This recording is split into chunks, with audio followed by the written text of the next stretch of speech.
Bismillahirrahmanirrahim. Assalamualaikum warahmatullahi wabarakatuh. Alhamdulillah, alhamdulillah. Wassalatu wassalamu ala Rasulillah Muhammad ibn Abdullah wa ala alihi wa ashabihi wa man wala. Allahumma anfa'na bima 'allamtana wa 'allimna ma yanfa'una wa zidna 'ilman wa na'udzu billahi min ahwali ahli nar.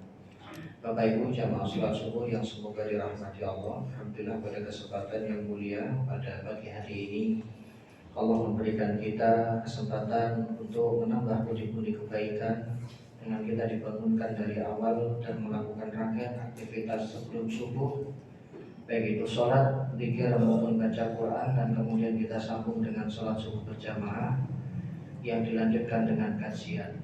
Ini satu anugerah yang Allah berikan kepada kita ketika setiap harinya kita mampu menjalankan aktivitas ini. Semoga aktivitas kebaikan ini bisa kita jaga, bisa kita istiqomahkan sampai kita berpisah dengan dunia ini. Salawat serta salam semoga tercurah kepada junjungan kita Rasulullah Muhammad SAW, kepada keluarga beliau, para sahabatnya, dan umat beliau yang tetap berpegang kepada agama ini sampai hari berakhir. Bapak Ibu yang dimuliakan Allah, kita melanjutkan kajian fikih waris pada kesempatan pagi hari ini.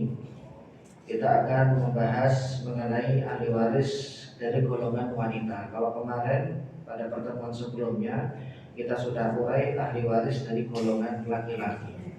Coba saya mau ngecek ada berapa Pak? Ahli waris dari laki-laki. 1, suami, atau kita urutkan dari yang paling dekat saja. Suami itu kan karena setelah pernikahan. Anak laki-laki, kemudian cucu laki-laki dari anak laki-laki, kemudian ayah, kemudian yang keempat kakek dari jalur ayah.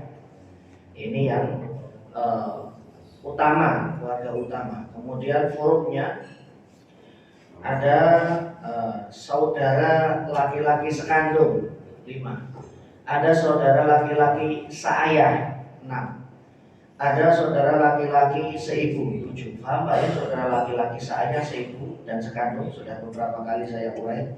Pokoknya yang sudah pernah menikah lebih dari sekali, baik bapaknya maupun ibunya, karena perceraian atau meninggal, itu anak-anaknya, antara anak itu kita menyebutnya saudara tiri kalau dalam bahasa Indonesia. Tapi kalau dalam ilmu waris semuanya dibedakan. Saudara laki-laki seayah, saudara laki-laki seibu. Seayah itu kalau ayahnya pernah menikah 2 kali dan masing-masing punya keturunan dari istri pertama dan istri kedua. Kemudian seibu itu kalau ibunya pernah menikah 2 kali dan pernikahan pertama maupun kedua masing-masing juga memiliki keturunan. Ini mereka nanti bisa saling mewarisi, tapi syarat dan ketentuan berlaku. Kemudian setelah saudara laki-laki kandung, seayah, seibu kita sebut, kemudian kita agak melebar, ya, keponakan. Keponakan laki-laki sekandung, keponakan laki-laki seayah, keponakan laki-laki seibu. Kemudian kita melebar lagi paman sekandung, paman seayah, paman seibu. Sudah berapa? 13. Sisanya adalah suami dan seorang laki-laki yang memerdekakan budaknya. Fulan memerdekakan budak, kemudian budak ini meninggal dan dia tidak ada ahli waris, maka yang memerdekakan ini bisa menjadi ahli waris dia. Tapi sekarang sudah tidak ada. Ini kan di masa lalu seperti itu. Jadi itu ahli waris dari golongan laki-laki. Ada 15. Dan ini harus hafal. Kalau nggak hafal kita nggak akan bisa menyelesaikan masalah waris. Kalau 15 orang ini hidup semua, ada semua, maka tidak semuanya dapat. Kalau 15 orang ini ada, yang dapat hanya 1 suami, yang kedua anak laki-laki, ya anak laki-laki dari almarhum, yang ketiga adalah ayah. Loh yang lain kemana Ustaz? Yang lain berguguran kuburan karena ada ahli waris yang lebih dekat dengan si mayit ya daripada ahli waris lain yang jauh. Kalau tadi saya sebut ada keponakan, ada paman dan yang lain itu kan mereka jauh Pak. Jauh sekali dari orang yang meninggal kan begitu. Enggak, Ustaz, rumahnya dekat sampai saya, bukan masalah rumahnya. Hubungan darahnya kan makin lebar kan makin jauh kan seperti itu. Ya kan, paman kita hanya hubungan silaturahmi, tapi beliau bisa mendapatkan warisan dengan catatan ahli waris yang lebih dekat itu sudah tidak ada atau sudah meninggal. Itu yang laki-laki. Baru kemudian kita masuk ahli waris dari golongan perempuan. Mereka ada 10 orang. Jadi total ahli waris ada 25. Ini dari jalur yang langsung kepada mayit. Nanti ada lagi ahli waris, contoh bibi. Kita menyebut bibi itu saya punya bapak dan ibu. Bapak juga punya ayah dan ibu. Ya, coba kita masukkan ke keluarga kita masing-masing untuk kita bisa lebih memahami. Ayah kita punya kakak, ayah kita punya adik, kita nyebutnya bibi. Kalau dalam bahasa Arab dari jalur bapak itu nyebutnya ammun, ammatun, mohon maaf. Bibi dari jalur ayah. Bibi dari jalur ibu, bisa adiknya ibu, bisa kakaknya ibu, itu menyebutnya kholatun. Ya. Nah, baik dari jalur ayah maupun jalur ibu, ini sebetulnya juga ahli waris. Tapi ahli waris dzawil arham yang tidak prioritas. Mereka bisa mendapatkan warisan dengan catatan ashabul furud atau dzawil furud semuanya sudah tidak ada, alias meninggal dunia. Tapi kalau mereka ada, maka mereka lah yang diprioritaskan karena Quran secara langsung menyebut satu persatu nama mereka maupun hadis Nabi SAW. Jadi kalau ada yang tanya, oh kita nggak pernah ya membahas mengenai bibi, bule bahasa Jawanya, tante atau uak dalam bahasa Sunda atau bahasa yang lainnya, atau apalah, Buddha atau apa begitu penyebutannya. Ya, jadi itu mereka mendapatkan warisan, tapi mereka tidak prioritas. Kalau ada ahli waris yang lebih dekat, maka ahli waris inilah yang kemudian diprioritaskan. Yang pertama adalah anak perempuan, jelas. Anak perempuan ini tidak ada seorang pun yang bisa menghalangi, pasti dapat. Nah, setelah anak perempuan dari anak laki-laki dan seterusnya ke bawah. Dan ayahnya harus dari jalur laki-laki. Paham Pak? Anak perempuan dari anak laki-laki atau cucu perempuan. Ya, jadi setelah anak perempuan, kemudian cucu perempuan. Ustaz, kenapa harus dari jalur laki-laki? Jadi kalau saya boleh ilustrasikan, panjenengan punya anak laki-laki, punya anak perempuan. Anak laki-lakinya panjenengan punya anak perempuan. Nah inilah yang dimaksud. Mereka yang masuk dari golongan ahli waris perempuan. Bapak yang lebih tahu ya cucunya. Kemudian bagaimana dengan anak atau cucu laki-laki dan cucu perempuan dari anak perempuan? Mereka masuk ahli waris, tapi dzawil arham itu jauh. Nanti baru kita akan bahas di bagian yang cukup jauh. Jadi mereka dapat, tapi bukan prioritas. Bisa dibilang jalur pewarisan dari perempuan itu terputus. Karena untuk hari ini, ya kecuali mohon maaf yang mungkin sudah banyak yang meninggal sepuh begitu, sudah umurnya sudah di atas 60 tahun, itu mungkin bisa kita temukan kasus ini. Tapi kalau sekarang ini kan kita masih lengkap rata-rata. Ya, ada ayahnya, ada ibunya, kemudian istrinya ada, kemudian anak-anaknya ada semua. Kecuali ketika terjadi disaster semacam bencana, itu memungkinkan anggota keluarganya meninggal dunia dalam satu waktu dengan jumlah yang tidak sedikit, maka mereka bisa menjadi ahli waris dalam tanda kutip ya, ahli waris dadakan seperti itu, karena tidak ditemukan ahli waris lain yang lebih dekat. Semacam beberapa waktu lalu ada COVID, ya kita menemukan dalam satu keluarga ada yang meninggal 2-3 orang dalam waktu yang berdekatan, dalam kurun waktu yang berdekatan. Atau bencana semacam banjir, semacam longsor, itu memungkinkan. Tapi kalau dalam kondisi normal ada kasusnya, tapi jarang. Tapi oleh fuqaha dibahas Pak. Karena apa? Tidak boleh ada kekosongan hukum. Harus ada hukum yang mendasarinya. Nah, Hal ini didasari oleh firman Allah di dalam surah An-Nisa ayat yang ke-11. Ini dasar hukumnya. Yusikumullah, Allah telah memerintahkan atau berwasiat kepada kalian fi auladikum, terhadap anak-anak yang kalian miliki, lidzakari mithlu hadzil unthayain. Seorang anak laki-laki berjenis kelamin laki-laki itu mendapatkan bagian 2 kali dari bagian wanita. Fa in kunna nisa'an fawqa tsnataini. Kalau putri yang bapak miliki itu lebih dari 2 atau 3 atau 4 dan seterusnya, falahunna thulutsa ma tarak. Bagian mereka adalah 2/3.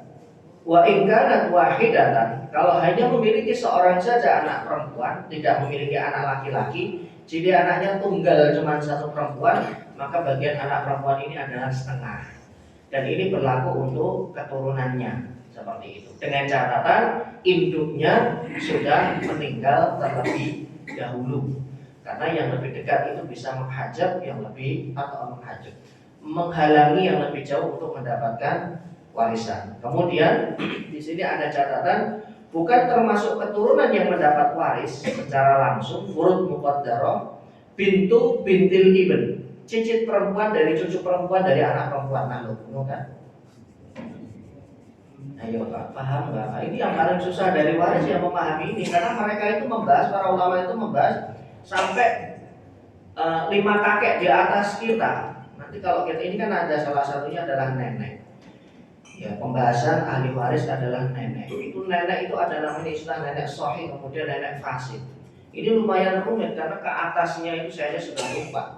Di atasnya mbah saya Muhammad Nur itu siapa di atasnya. Tapi dibahas oleh fuqaha seperti itu. Jadi yang dimaksud dengan bintu bintil ibn, cicit perempuan dari cucu perempuan dari anak perempuan. Baik, kita urutkan. Kita, Bapak, punya anak perempuan. Paham Pak ya? Ya.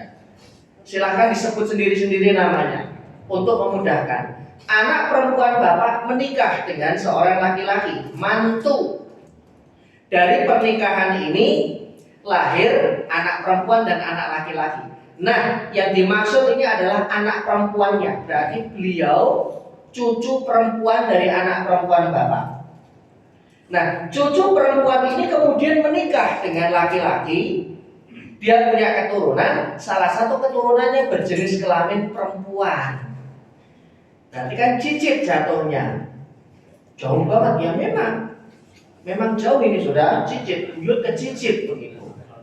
Nah, ketika buyutnya meninggal, cicitnya tidak dapat. Walaupun anak buyutnya berarti kakeknya, kemudian ayahnya ya sudah tidak ada, maka cicit perempuan dari anak perempuan, dari cucu perempuan dari anak perempuan ini ya tidak mendapatkan warisan dan dia tidak termasuk dari ayat ini. Yang dimaksud oleh ayat ini adalah jalur pewarisan dari laki-laki seperti itu. Tapi kalau nggak ada semua Ustaz, semuanya sudah meninggal, hanya tersisa cicit saja. Nah, ini yang disebut dengan zawil arham, kerabat tapi jauh. Ayo, yang masih ingat cicitnya siapa Pak? Sudah jauh banget ini, sudah mungkin 3 generasi atau 2 generasi. Kita saja dengan sepupu kita kadang sudah jarang komunikasi, apalagi ini ke bawahnya. Ini adalah cicitnya. Atau yang tidak termasuk di ayat ini juga adalah keturunan lain yang induknya, ayah atau kakeknya bukan dari laki-laki, seperti bintu ibn. Saya contohkan, ada seorang wanita bernama Hafsah, dia punya anak namanya dia punya ayah namanya Pak Ahmad. Pak Ahmad ini punya ibu. Pak Ahmad itu kan lahir dari seorang pernikahan ayah dan ibu. Ibunya bernama Aisyah. Nah, ibu Aisyah ini punya ayah namanya Pak Hamzah. Ini yang dimaksud dengan ya bintu ibn. Jadi mereka tidak mendapatkan warisan karena disela oleh nenek yang berjenis kelamin perempuan. Jadi sudah terputus jalur nasabnya untuk yang furud muqaddarah. Jadi ayat ini benar-benar yang dimaksud itu adalah cucu perempuan dari jalur laki-laki.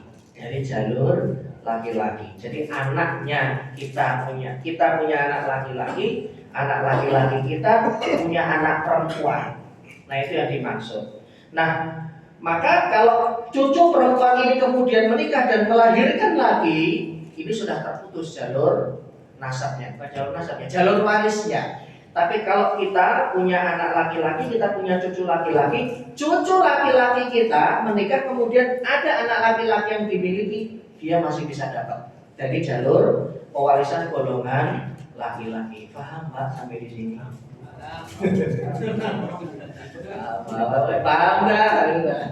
Mau sampai ke waktunya itu bisa Pak. Iya, agak rumit. Tapi kalau kita bayangkan peta yang ada di keluarga kita, sedikit banyak kita paham. Kita punya mbah namanya Bulan, kita punya orang tua namanya Bulan, mbah ini punya orang tua lagi Bulan. Kalau saya mentoknya saya kan Aji bin Nasir, M Nasir, kemudian bin Muhammad Arsyad, kemudian bin Muhammad Nur. Sudah, saya mentok sampai Mbah Muhammad Nur. Ke atasnya saya nggak tahu. Lah Mbah Muhammad Nur aja saya nggak pernah ketemu. Saya pernah nanya sama bapak, Pak, panjenengan pernah ketemu atau tahu nggak Mbah Nur? Nggak tahu. Bapak saya aja nggak tahu. Ada cucunya. Karena orang-orang dulu ya nggak ada memori seperti kita hari ini. Kita bisa foto, kemudian nanti kita lihatkan ke anak kita, ke keturunan kita. Ini loh Mbah. Nah, dulu kan belum ada benda-benda seperti ini, kamera atau yang lainnya untuk mengabadikan momen, untuk mengingat ini bulan ini adalah ada tapi jarang seperti itu. Baik, kita lanjutkan. Ini untuk anak perempuan dan kemudian cucu perempuan. Jadi kalau anak perempuan kita punya anak lagi, nah ini jalur pewarisannya terputus, nanti mereka dapat dari jalur Dhabil Arham. Untuk hari ini jarang kita temukan orang mendapatkan Dhabil Arham. Saya saja baru sekali menyelesaikan masalah mengenai Dhabil Arham. Yang paling banyak ya yang Fukrut Muqaddarah. Karena Dhabil Arham itu sudah hitungannya sudah jauh gitu. Dan jarang kita temukan keluarga inti sudah meninggal semua. Ada tapi kasusnya memang jarang. Kemudian kita lanjutkan, ibu. Yang ketiga, ahli waris berjenis kelamin wanita. Yang ketiga adalah ibu. Dan ini sebagaimana firman Allah Subhanahu wa taala, fa in lam yakun lahu walad wa warithahu abawahu fali ummihi thuluth. Jika yang meninggal dunia tidak memiliki keturunan, wa warithahu abawahu, kemudian salah satu di antara bapak dan ibunya mewarisi atau dua-duanya mewarisi, fali ummihi thuluth, maka bagian ibunya adalah sepertiga. Jadi ibu itu bisa dapat sepertiga atau seperenam. Pertanyaannya, kenapa bagian ayah nggak disebut di sini? Gimana? Khusus perempuan itu kan saya mengelompokkan, Pak. Ayat ini kan umum. Ayat ini berlaku juga untuk para ayah juga. Sebetulnya ayah sudah di-spill ya. Tapi ayah itu memang nggak dapat sepertiga. Yang dapat sepertiga itu salah satunya adalah ibu, karena bagian ayah itu seperenam, sepertiga juga bisa, tapi biasanya beliau mendapatkannya asobah. Jadi kalau tidak ada anak laki-laki, jadi fulan yang meninggal ini nggak punya anak laki-laki tapi anak perempuan, ya. Kemudian ayahnya masih ada, biasanya ayah ini yang mengambil bagian asobah, mengambil bagian sisa. Tapi kalau anak laki-laki ada, baru kemudian ayah ini mengambil bagian seperenam. Atau yang meninggal belum punya keturunan, itu juga ayah bisa mengambil bagian asobah seperti ini. Jadi ini bagian ibu. Ibu itu bisa seperenam, ibu itu bisa sepertiga. Kalau yang meninggal punya keturunan, maka bagian ibu seperenam. Kalau cerai masih dapat gak ini? cerai sama siapa? Sama bapak. Suaminya. Suaminya. Kalau itu hubungannya tetap ibu, Pak. Jadi saya punya ibu dan bapak. Ibu bapak saya cerai. Antara ibu dan bapak ini sudah tidak saling mewarisi. Tapi kalau anaknya yang meninggal, ibunya tetap dapat. Anak sampai kapanpun anak, betul? Walaupun terjadi perceraian. Ibu sampai kapanpun ibu, walaupun terjadi perceraian.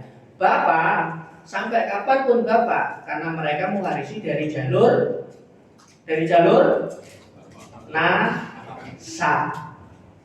Kalau bapak dan ibu saling mewarisi dari jalur pernikahan. Ketika pernikahannya usai, maka mereka sudah tidak saling mewarisi. Tapi anak-anaknya masih dapat. Misalkan bapaknya meninggal, istrinya, mantan istrinya nggak dapat, tapi anak-anaknya dapat. Sebaliknya, anaknya meninggal, ibunya dapat, bapaknya juga masih dapat. Karena hubungan darah itu nggak bisa dihapus. Bahkan ya, kalau anak itu mohon maaf banget, bandel banget, bangor banget, sebandel apapun, tetap di dalam darah anak itu mengalir darah orang tuanya. Kecuali anak membunuh orang tua karena warisan, nah itu dia bisa terhalang karena sebabul qatl, karena sebab pembunuhan. Baik, kita lanjutkan. Nah, tidak termasuk dari kategori ibu yang mendapatkan warisan. Kalau ini kan ibu yang mendapatkan warisan adalah ibu yang ada hubungan darah, bukan ibu tiri. Paham? Contoh, suami istri menikah, punya anak dua, satu laki-laki, satu perempuan. Kemudian dengan istrinya cerai. Bapak ini menikah lagi untuk yang kedua kalinya dengan istri sambung. Kemudian istri sambung ini juga punya keturunan, paham Pak ya? Kita ngawang, ya paham sampai di sini? Punya keturunan laki-laki dan perempuan. Kalau anak dari istri pertama salah satunya meninggal dunia, maka ibu sambungnya, ibu keduanya nggak dapat. Kenapa? Karena nggak ada hubungan darah. Paham sampai di sini? Tapi ibu kandungnya yang sudah bercerai dengan bapak kandungnya dapat. Kenapa? Karena ada hubungan darah. Yang saling mewarisi karena sebab pernikahan itu hanya suami dan istri. Anaknya tetap anak. Nah, antar anak ini nanti mengistilahkannya dengan saudara seayah. Yaitu mereka menjadi saudara, hubungan darah karena bapaknya sama, bapaknya satu, ibunya mah beda. Makanya yang sudah pernah menikah lebih dari satu kali, entah itu karena perceraian atau poligami, maka anak-anaknya perlu diedukasi, perlu diberikan pengertian bahwa kalian itu adalah saudara seayah, dan saudara seayah itu bisa saling mewarisi. Syarat dan ketentuan berlaku. Karena beberapa saudara seayah itu bisa terhalang dengan saudara kandung, seperti itu. Kita lanjutkan. Nah, ibu di sini tidak termasuk menjadi ahli waris, itu adalah ibu tiri atau ibu angkat, ibu adopsi. Jadi fulan mengadopsi fulan, ya, suaminya, kemudian fulan ini sudah menikah tapi belum punya keturunan, ini kan namanya ibu angkat atau ibu adopsi. Itu juga tidak saling mewarisi. Ibu kos apalagi? Iya dong, ibu kos kan nggak ada hubungan apa-apa, kita tinggal di situ bayar tiap bulan sekian. Jangan kemudian semua yang disebut ibu saling mendapatkan warisan, tidak. Tapi kalau hibah bisa, monggo silakan. Ibu kosnya baik dan beliau ini punya tanah Sahabat Rebu, itu tanah yang di sana di daerah Mayoran sana. Nanti 100 meter perseginya saya hibahkan, boleh. Tapi kalau waris tidak. Termasuk juga ibu mertua. Sebagaimana ibu mertua tidak mendapatkan warisan dari menantunya, ibu mertua juga tidak mewariskan kepada mantunya. Jadi kalau saya, ya istri saya yang dapat kepada bapak dan ibu mertua saya. Sebaliknya kalau dari orang tua saya, istri saya nggak dapat, tapi saya lah ya kemudian dapat. Tapi dalam beberapa kasus ketika warisan itu belum dibagi. Contoh, suami istri menikah punya 3 anak, cowok 3 anaknya. Sekitar tahun 2000 bapaknya meninggal. Jadi ada istrinya, kemudian 3 anak cowoknya. Nah, sekitar 10 tahun setelahnya, dari 2000-2010, 3 anak cowok ini, ya beberapa tahun setelah bapaknya meninggal, mereka menikah. Anak yang nomor 1 meninggal, tapi warisan belum dibagi. Ini sering kejadian. Kemudian tahun 2020, 2 tahun yang lalu, ibunya yang meninggal. Pertanyaan saya, anak yang pertama, istrinya dapat warisan enggak? berarti ipar. Harusnya tidak. Tapi berhubung jatah suaminya belum dia ambil ketika bapaknya meninggal, maka anak dan istrinya masih bisa dapat. Dapatnya dari jalur suaminya. Paham Pak? Ngawang. Ya, jatah suaminya yang diambil. Karena belum dibagi. Makanya kalau warisan itu sampai misalkan 3 orang atau 4 orang yang sudah meninggal dunia di keluarga itu belum dibagi, cukup ruwet cara membaginya. Karena boleh jadi di antara mereka sudah ada yang meninggal. Nah ini yang kejadian ya hampir di banyak tempat yang tidak paham warisan itu akhirnya cuma dibagi anak nomor 2 dan anak nomor 3 saja. Kakak iparnya dan keponakan-keponakannya nggak dapat. Alasannya, loh kan kakak ipar kan bukan ahli waris. Betul, kakak ipar bukan ahli waris. Tapi kakakmu, ya ketika bapakmu meninggal kakakmu kan harusnya dapat. Tapi bagian kakak belum diberikan. Karena ditunda untuk membagi sampai 20 tahun sampai beliau meninggal dunia. Itulah kenapa dianjurkan begitu ada yang meninggal setelah semuanya selesai hutang-hutangnya dan yang lainnya sambil diedukasi keluarganya segera warisan itu diselesaikan agar tidak terjadi penumpukan seperti ini. Karena kalau sudah terjadi penumpukan repot Pak. Ya, saya pernah ditanya sama fulan, beliau sampai mengirimkan bagan dan beliau yang bertanya ini generasi ketiga. Usianya sudah 60 tahun lebih. Yang meninggal dunia di keluarganya sudah 10 orang. Karena beliau 10 bersaudara. Mumet dan ngitungnya gimana? Saya suruh coba Pak urutkan tahun meninggalnya Pak. Saya begitu kan, nggak ada balasan sampai sekarang. Ya beliau juga pusing gitu. Aduh saya lupa ya. Lah gimana apalagi saya? Kami bisa membagi itu kan ketika ketahuan siapa yang lebih dulu wafat, yang masih ada siapa ini Pak munasabah seperti itu. Ya kita lanjutkan. Setelah ibu ada lagi ahli waris lain, namanya nenek. Al-jaddatu. Nenek itu ada 2, ibunya ibu dan ibunya bapak. Dua-duanya dapat warisan. Dengan catatan tidak ada ibu. Tidak ada ibu karena ibu itu menghalangi nenek untuk mendapatkan warisan. Dan juga tidak ada ayah. Jadi dua-duanya itu bisa dapat. Nanti penjelasan rincinya ketika kita sudah bahsul masail. Nanti kita akan coba hadirkan. Nanti setelah ini ahli waris laki-laki dan ahli waris perempuan selesai. Nanti saya mau bikin bahsul masail. Contoh, fulan meninggal ahli warisnya ini. Jadi insya Allah pertemuan berikutnya kita akan mengerjakan soal ini pun juga ada Pak. Juga ada soal yang sudah saya siapkan. Karena apa? Waris itu ketika tidak disandingkan dengan bahsul masail cepat lupa. Harus ada kasus yang diselesaikan sehingga teori itu kemudian bisa langsung dimasukkan ke dalam rumus, dimasukkan ke dalam penerangan. Nah, satu lagi ada ulama yang menyebut nenek ibunya ayah atau nenek ibunya kakek. Tapi di sini sudah terwakili dengan kalimat dan seterusnya ke atas dari golongan ahli waris wanita.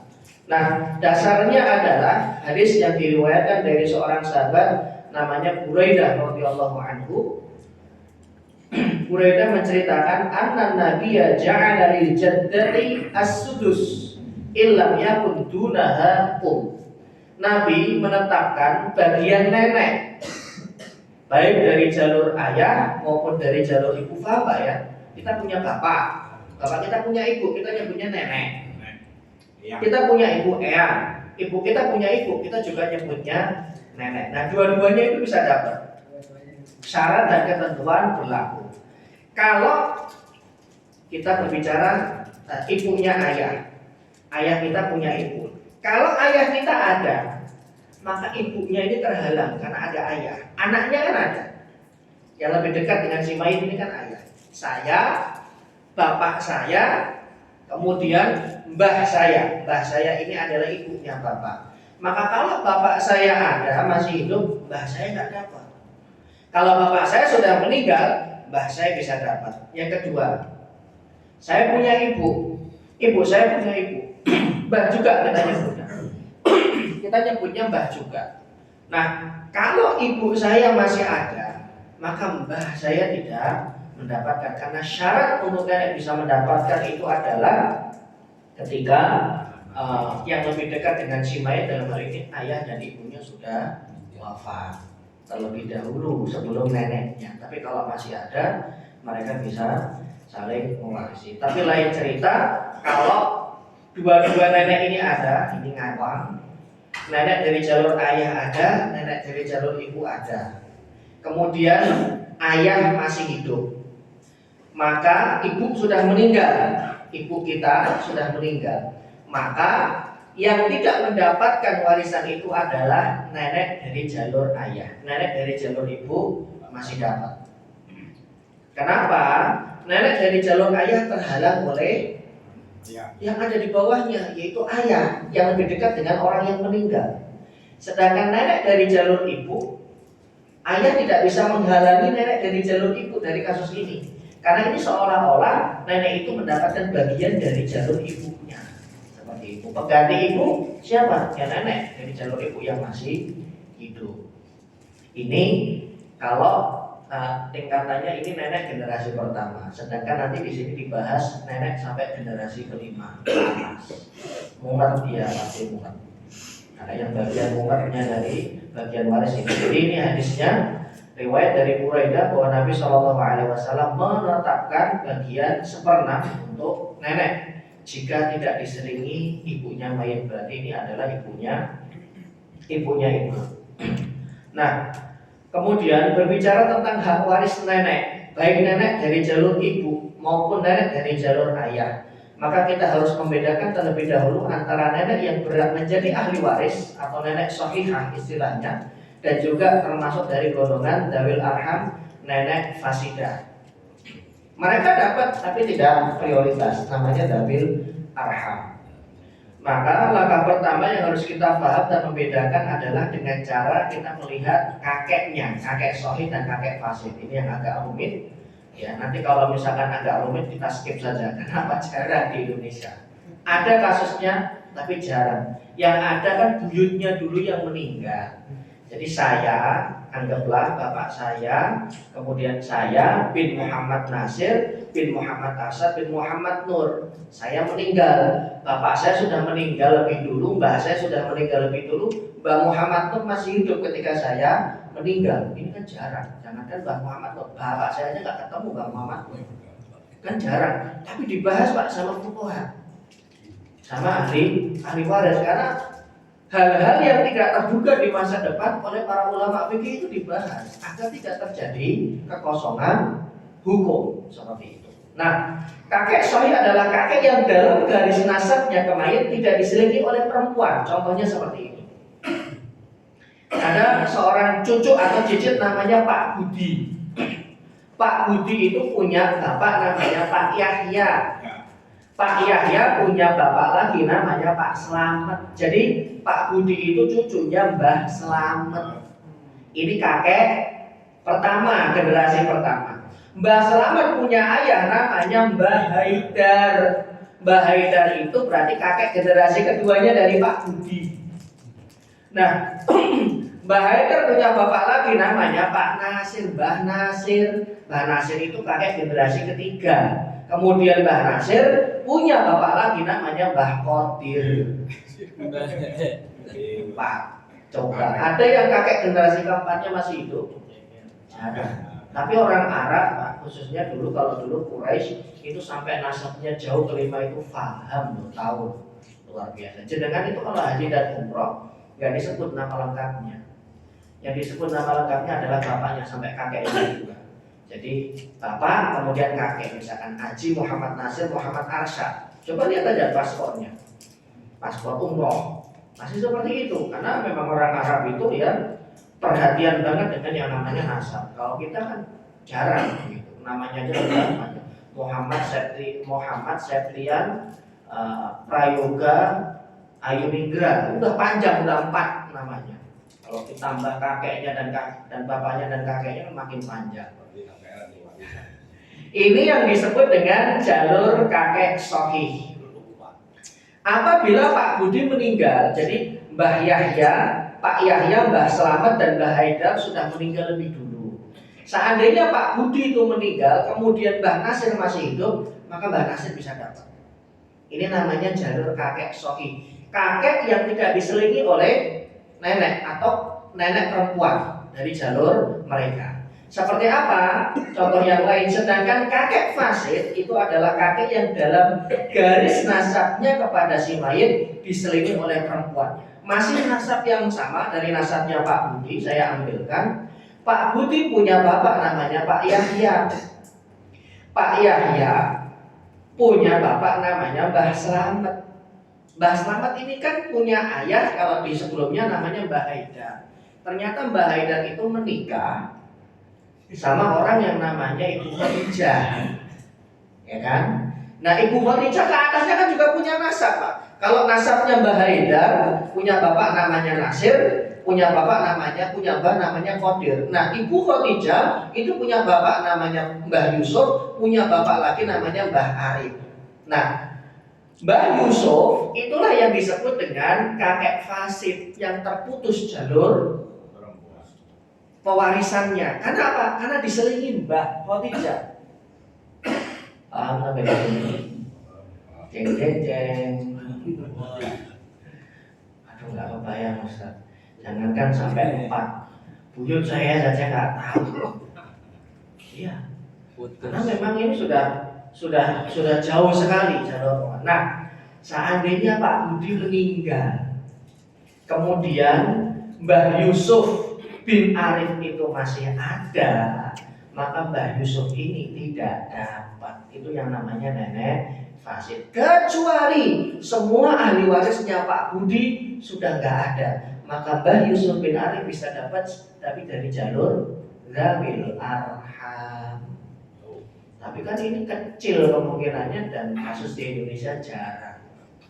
Karena nggak sampai buyut-buyut juga. Apalagi Indonesia orang-orang dulu, saya aja anaknya 11. 11 yang 3 meninggal, jadi 38. Istri saya 8 bersaudara. Orang-orang dulu anaknya banyak rata-rata. Rata-rata di atas 3. Yang generasi sepuh, itu rata-rata anaknya lebih dari 2. Tapi kalau generasi sekarang, generasi kami dan yang ke bawah, 1 anak saja cukup katanya.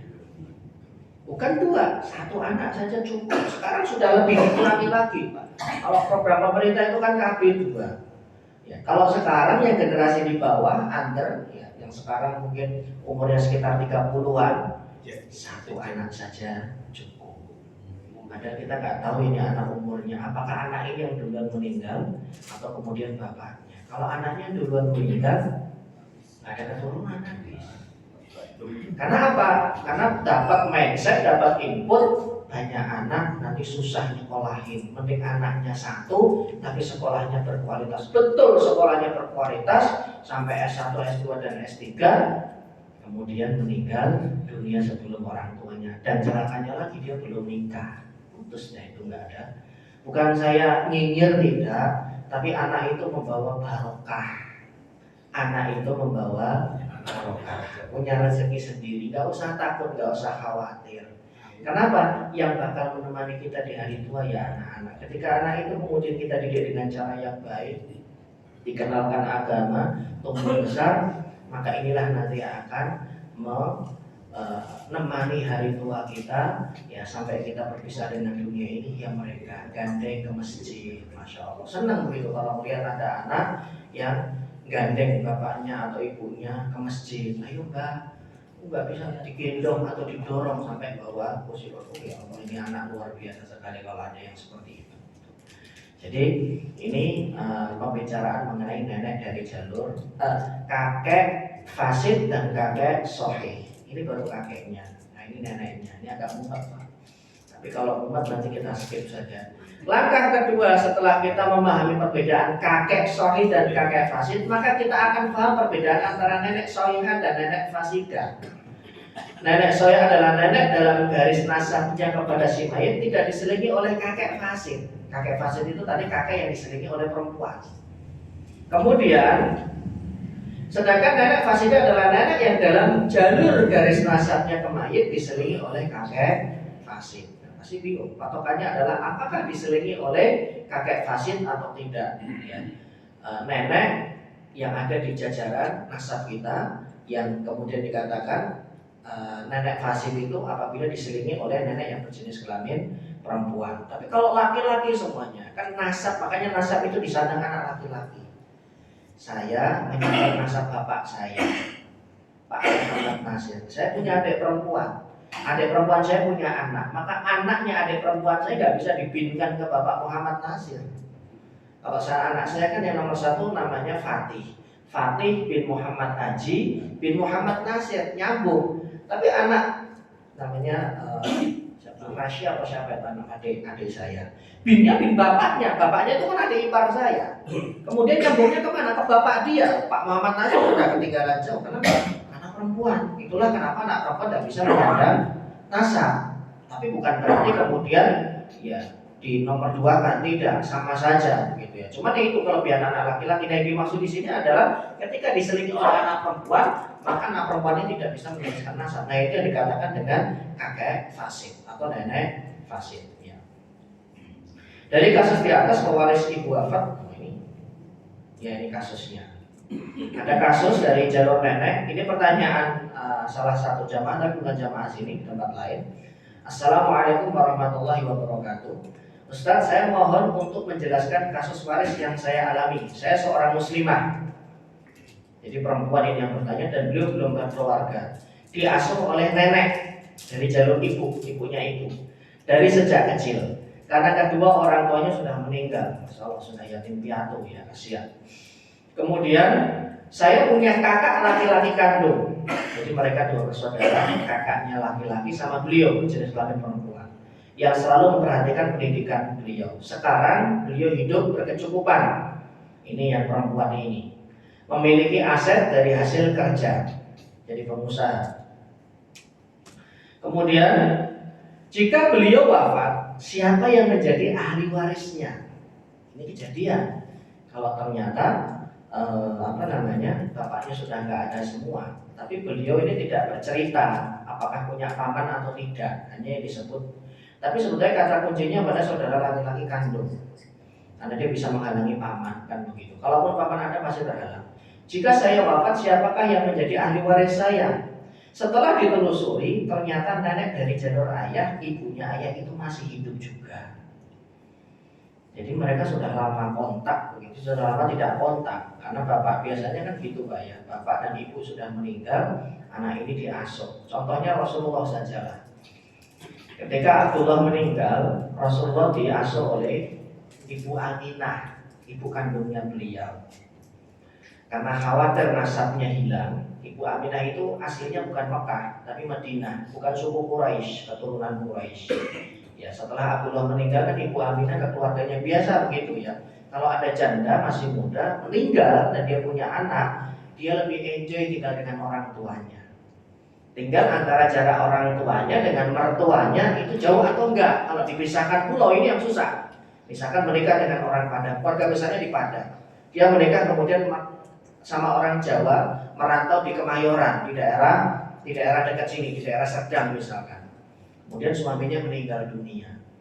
Ya, beliau cuma sama anaknya laki-laki satu saja, mau tinggal bareng mertua, nggak enak biasanya.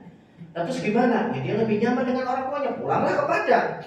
Ini kalau sampai 10 tahun, sampai 20 tahun nggak nengok kakeknya, ini nasab anaknya bisa hilang, betul nggak Pak?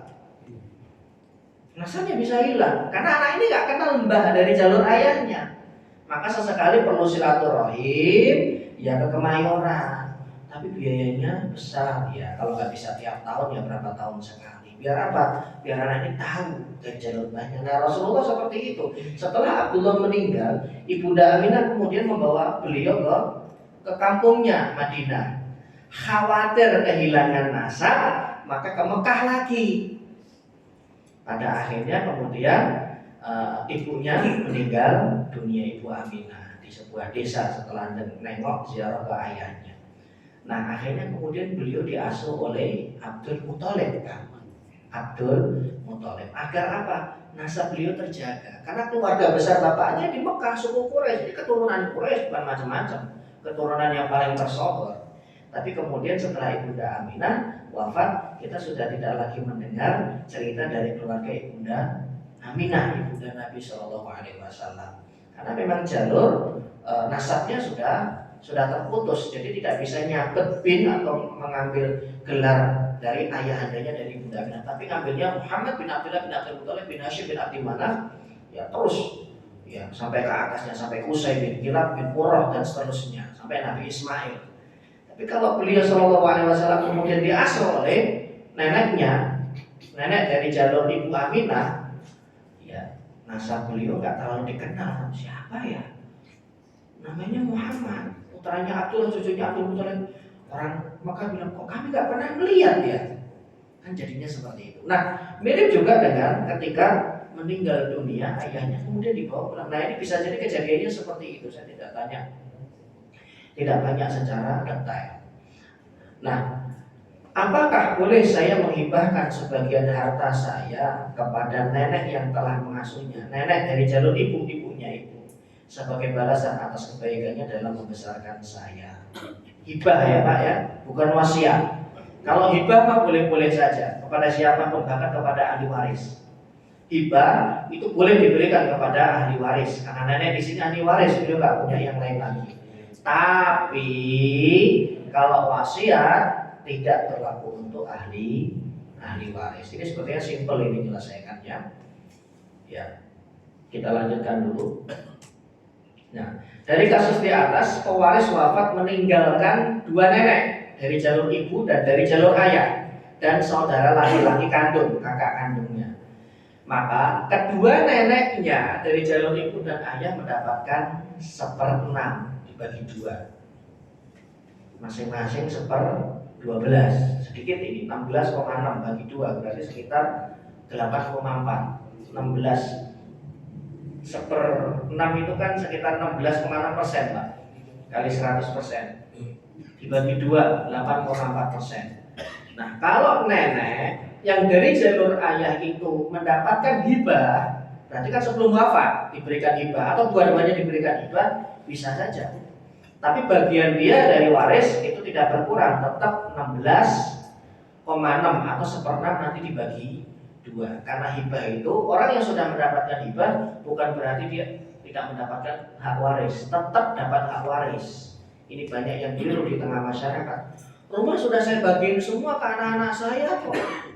Kalau bapaknya meninggal, ya rumah ini punya ibunya. Enggak. Hibah yang diberikan kepada anak itu tidak menggugurkan hak waris. Cuman anak ini sudah teredam keinginannya, hasratnya untuk menguasai warisan karena sudah dibagi tanah, sudah dibagi rumah masing-masing oleh bapaknya. Misalkan punya 3 anak, ini contoh. Ya, beliau punya 4 rumah, 3 rumah satu rumah yang ditempati yang cukup besar sama istrinya, kemudian ada 3 rumah yang dikontrakkan, masing-masing dapat satu. Hibah ya Pak ya, bukan waris. Kalau hibah itu boleh sama rata, anak perempuan juga bagiannya sama, tidak harus setengahnya. Nah, sudah dapat semua, maka tinggal sisa 1 rumah. Rumah ini apabila tidak dihibahkan juga, nanti ketika bapaknya meninggal dunia, maka itu menjadi hak waris istri dan ketiga orang putranya. Kita lanjutkan dulu yang kasus ini. Maka kedua nenek mendapatkan 1/6 sebagaimana keputusan sahabat Abu Bakar As-Siddiq. Ini ada cerita dari Qabisah bin Tu'aib berkata, seorang nenek mendatangi sahabat Abu Bakar radhiyallahu anhu menanyakan tentang hak warisnya. Lalu beliau menjawabnya, kamu tidak mempunyai hak sedikit pun dari kitab Allah. Karena memang di Quran tidak disebut. Yang disebut itu ibu. Bagian nenek itu tidak disebut di Quran. Makanya beliau memberikan jawaban, Anda nggak dapat. Kalau dalam Al-Quran Anda nggak ada. Orangnya pulang dong. Maka setelah beliau memutuskan, beliau bermusyawarah. Oleh karena itu kembalilah sampai aku menanyakan hal ini kepada seseorang. Pulang dulu sana. Tapi di Quran nggak ada loh ya. Pulang dulu. Akhirnya beliau kemudian bermusyawarah, bertanya kepada seorang sahabat namanya Al-Mughirah bin Syu'bah radhiyallahu anhu. Maka ditanyakan kepada Al-Mughirah, aku pernah mengetahui, kata Al-Mughirah, Rasulullah SAW memberikan warisan kepada nenek sebanyak sudus 1/6. Maka Abu Bakar bertanya lagi kepada Mughirah, ada saksi enggak? Ini kehati-hatian para sahabat.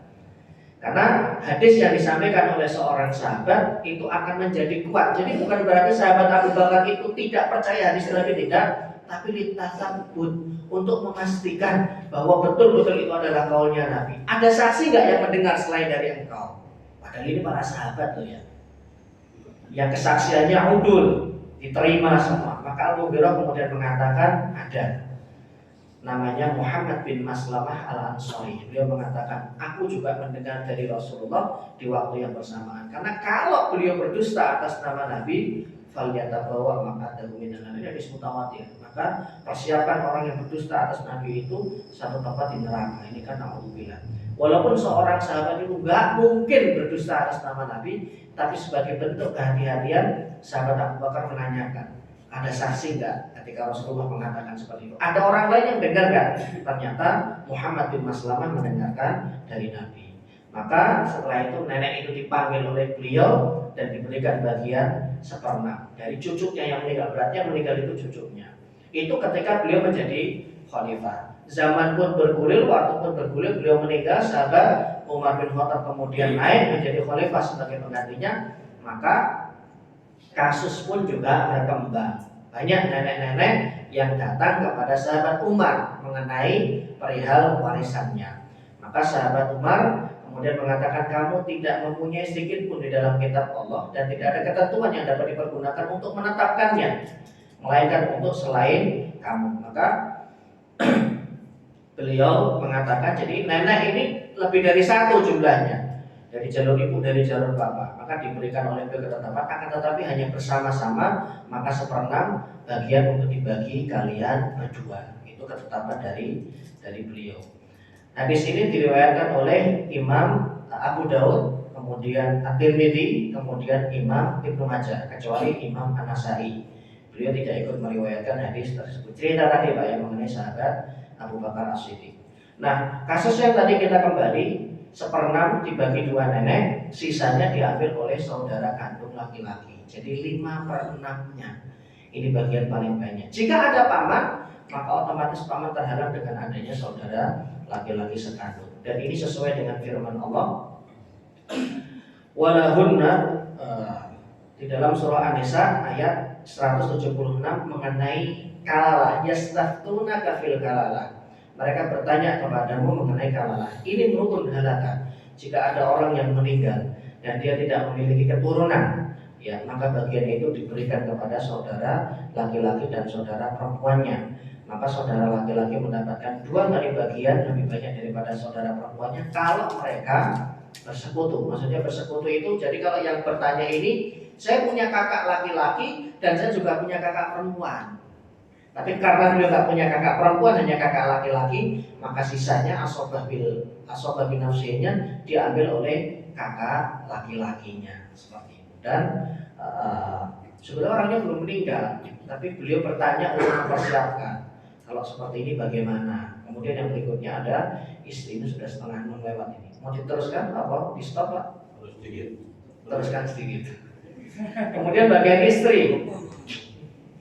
Dari Ibnu Abbas radhiyallahu anhu, sebenarnya bagian istri itu ada di Quran, ya. Walahunna rubu'u mimma taraktum. Dan bagi kalian wahai para istri itu 1/4 dari harta yang ditinggalkan oleh suami kalian jika suami kalian itu tidak memiliki keturunan. Jika dia memiliki keturunan, maka bagian kalian para istri itu adalah 1/8. Baik keturunan dari pernikahan mereka maupun keturunan dari pernikahan suami dengan sebelumnya. Jadi judulnya ya, tidak mesti keturunan ini adalah dari keturunan mereka berdua. Kalau dia punya bawaan anak dari istri sebelumnya, maka istrinya tetap mendapatkan 1/8. Kalau ini dasarnya dari hadis riwayat Imam Al-Bukhari dari Ibnu Abbas radhiyallahu anhu. Beliau bersabda, beliau berkata, jadi ini hadis mauquf yang diceritakan oleh Ibnu Abbas, tapi ketika hadis mauquf itu diceritakan dalam kondisi dan keadaan Rasulullah masih hidup, maka ini naik kedudukannya menjadi marfu. Karena al-malu lil walad, dulu sebelum ada hak waris, harta itu semuanya diberikan kepada anak laki-laki. Wa kanatil wasiyatu lil walidaini, sedangkan kedua orang tua bisa mendapatkan dari jalur wasiat dulu. Ini ceritanya kan, makanya Ibnu Abbas bercerita kana dahulu. Fanasakhallahu min dzalika, lalu kemudian Allah amandemen keputusan ini, kejadian ini dengan turunnya ayat yang ada di dalam surah An-Nisa. Faja'ala lidzakari mithlu hadzil unsayain, maka bagian seorang anak laki-laki itu mendapatkan 2 kali bagian dari anak perempuan. Wa ja'ala lil abawaini likulli wahidin minhuma sudus, kemudian bapak dan ibunya masing-masing mendapatkan 1/6 karena dia memiliki keturunan. Wa ja'ala lil mar'ati, menjadikan bagian seorang wanita atau istri itu 1/8 atau 1/4. Walizauji syatru warubu, sedangkan bagian suami itu 1/2 atau 1/4. Hadis riwayat Imam Al-Bukhari. Contoh, kalau ada suami kemudian istri menikah, mereka punya keturunan laki-laki dan perempuan. Kemudian istrinya meninggal, beliau menikah dengan istri yang kedua. Istri yang kedua ini bisa sudah punya anak alias janda, atau bisa juga jadi gadis. Kita hitung dulu kalau gadis, beliau menikah lagi dengan seorang gadis, entah itu umurnya 25 atau 30 tahun atau lebih. Pokoknya dia belum pernah menikah, perawan. Kemudian setelah pernikahan, selang 6 bulan mereka belum punya keturunan, suaminya ini meninggal. Anaknya yang 2 tadi dapat enggak, Pak? Dapat. Pertanyaan saya, bagian istrinya berapa? 1/4 atau 1/8? Kenapa tidak 1/4? Ya, kenapa tidak 1/4?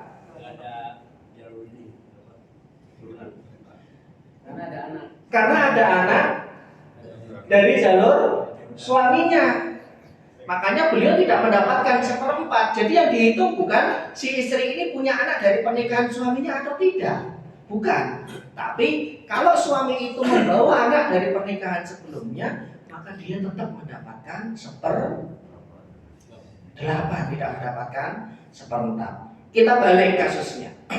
Kalau tadi suami ini bawa anak, kemudian kasus yang kedua, seorang pemuda yang masih belum pernah menikah menikahi janda yang sudah memiliki anak 1. 6 bulan, 7 bulan setelah pernikahan, suaminya meninggal dunia. Bagian istrinya berapa? 1/4 atau 1/8? Kenapa 1/4 tidak 1/8? Lawang itu punya anak. Karena dihitungnya dari suami ini. Suami ini tidak memiliki keturunan, maka bagiannya 1/4. Kasus yang pertama dia dapat 1/8 karena suaminya memiliki anak bawaan dari istri sebelumnya. Jadi yang dihitung adalah fulan yang meninggal itu punya anak bawaan atau tidak. Tapi kalau dua-duanya menikah dan dua-duanya masih gadis, belum punya, dua-duanya belum pernah menikah sebelumnya, jadi gadis dan berjaka, kemudian dia punya anak dari pernikahan keduanya, maka jika salah satu meninggal, yang meninggal suaminya, istrinya dapat 1/8. Kalau yang meninggal istrinya, suaminya dapat 1/4, karena bagian itu nanti diambil oleh anaknya, begitu dan seterusnya. Wallahu a'lam bishawab. Sampai di sini ada yang ditanyakan, silakan. Silakan, Pak. Kalau ini yang umum berlaku di Indonesia kan, kalau kita ngomong warisan kan dibilang wah bagi waris nih. Iya. Apa selalu konotasinya nggak baik kan? Iya. Contoh nih, misalkan saya punya abang nih, abang saya meninggal, kan anaknya perempuan. Perempuan semua misalnya. Baik. 2, harusnya kan saya dapat kan? Harusnya. Iya dong. Iya. Nah, sedangkan kan kalau kita minta, kan yang fatsun berlaku di Indonesia nih. Iya dong. Katanya ngapain mau ngontak-ngatik harta orang, itu kan ada anaknya gitu. Padahal kan hukumnya dapat. Contoh misalkan kayak Taufik Kemas meninggal, kan punya anak tuh puan 1 kan perempuan. Saudara Taufik Kemas kan punya hak tuh. Nah, sedangkan di Indonesia kan biasanya berlakunya hukum positif doang kan. Nah, kalau kita mau nuntut gimana tuh caranya gitu. Kalau di pengadilan ya kalah karena hukum positif. Kalah. Di pengadilan kalah, nggak dianggap, pasti kalah. Bagaimana menuntutnya, bagaimana menyelesaikannya, diedukasi seperti ini, Pak. Makanya adanya majelis kajian seperti ini kan, saya tidak punya target untuk goal menyelesaikan 2 buku yang pernah saya bawa itu Bapak paham semua. Susah, Pak. Yang penting goalnya itu adalah Bapak paham. Soal ngitung, kalau Bapak nggak tahu, biar kami yang menghitung. Tapi Bapak paham bahwa pada waris ini ada hak orang lain. Itu goalnya. Nah, jadi kalau contoh kasus tadi yang Bapak ceritakan, saya ingin istri atau adik iparnya Bapak atau keponakan-keponakannya Bapak yang perempuan yang katanya dua orang itu paham dan tahu bahwa pada peninggalan suaminya, ayahnya itu ada hak saudara laki-lakinya. Karena itu hak yang nanti akan diperkarakan di hadapan Allah Subhanahu wa taala. Kalau tidak ada anak laki-laki di dalam rumah, beliau dapat. Dan memang seperti itu. Bagaimana caranya? Yang mengedukasi. Kalau sudah paham, kalau sudah tahu bahwa tidak ada hak orang lain yang ditinggalkan dari harta tersebut, ya tanpa Bapak harus minta, beliau pasti yang punya inisiatif. Bang, sini Bang, ini kan kemarin meninggal. Yang saya tahu dari syariat waris itu, ya saudara laki-laki itu dapat dalam kasus seperti ini, abang dapat asobah. Saya 1/8, anak perempuan saya 2/3 itu masih ada sisanya buat abang ini. Tapi mohon maaf Bang ya, ini duitnya kurang 100.000. Gimana? Nanti kalau abang mau bulan depan saya lunasi. Udah nggak usah. Sudah, saya ambil bagian yang ada selesai. Nah, itu haknya beliau. Tapi 100.000 doang Pak Haji. Iya. Nah ini yang kemudian tidak dipahami oleh sebagian kaum muslimin. Itu yang tahu syariat tadi ya? Gimana? Yang tahu syariat begitu ya? Iya, tahu syariat dan tidak hatinya dipenuhi dengan hawa nafsu, karena susah Pak. Susah banget. Apalagi kalau sudah masalah duit.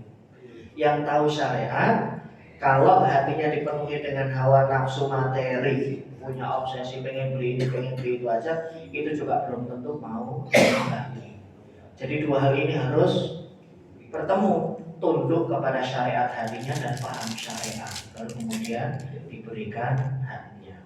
Ada beberapa orang yang saya temui memang beliau betul-betul menjalankannya, sudah nggak apa-apa, yang penting berkah. Biar bagaimanapun dia adalah saudara laki-lakinya, suami saya. Ya memang kalau agama memerintahkan seperti itu, kami mau apa lagi? Ada yang seperti itu, ada yang diam-diam. Tidak usah cerita kalau bapakmu punya sertifikat apartemen ini itu dan yang lain. Nggak usah bilang sama om, nggak usah bilang sama pak. Ada yang seperti itu. Nah sebetulnya ini bisa dijembatani nanti, tapi saya ngajari ngakali bagaimana. Bukan ngakali sih ya, lebih tepatnya adalah menyelesaikan sebelum terjadi konflik. Ini alhamdulillah beliau paham. Beliau paham agama, Bapak tidak terlalu meributkan, tapi nanti diselesaikan di akhirat Pak. Karena ini ya, hak perintah Allah yang belum selesai di dunia, Bapak nanti akan bersengketa di akhirat. Ini di dunia Bapak ya, yang penting silaturahmi lah. Daripada saya ribut sama keponakan sama adik ipar, nggak enak. Tapi kan ini tidak menyelesaikan masalah, karena ada hak orang lain yang belum sampai. Dan itu perintah Allah lagi yang langsung turun dari atas langit. Maka kasus ini nanti tetap akan diperkarakan di akhirat. Ridho gak ridho, rela gak rela. Karena ini ada perintah Allah ya, yang belum tertunaikan. Kalau Bapak misalkan mengikhlaskan, Bapak selesaikan, Bapak dapat pahala. Tapi kedoliman yang dilakukan oleh beliau kan tidak terhapus dengan adanya keikhlasan. Sama ketika orang mohon maaf dibacok begitu, yang bersangkutan sudah mengikhlaskan, tapi fakta bahwa telah terjadi kedoliman itu kan iya. Orang itu nanti akan dihisab terlebih dahulu oleh Allah, dan nanti mereka akan dipertemukan orang-orang yang bersengketa seperti itu.